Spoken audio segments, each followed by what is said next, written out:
தூதுவளை ரசம், தூதுவளை, தக்காளி, மிளகு, சீரகம், பூண்டு, பெருங்காயம் இவங்க எல்லாத்தையும் ஒன்றா அரைச்சி எடுத்து வச்சுக்கணும்.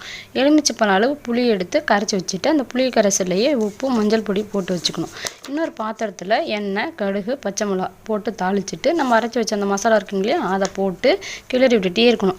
எண்ணெய் பிரிஞ்சு வந்த அந்த ஸ்டேஜில் நம்ம ஏற்கனவே கரைச்சி வச்சுருக்க அந்த புளி கரைசலை ஊற்றி கொதிக்க விடணும். ஒரு கொதி வந்ததுக்கப்புறமா கொத்தமல்லி, கருவேப்பிலை போட்டு ஒரு டம்ளர் அளவுக்கு தண்ணி ஊற்றி இறக்கிடணும். அவ்வளோதான், தூதுவளை ரசம் தயார்.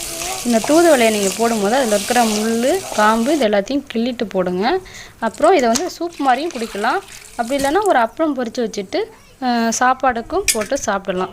ரொம்ப டேஸ்ட்டாக இருக்கும். சாப்பிட்டு பார்த்துட்டு எப்படி இருக்குன்னு சொல்லுங்கள். அப்புறம் நான் இதுக்கு சன்ஃப்ளவர் ஆயில் தான் யூஸ் பண்ணியிருக்கிறேன்.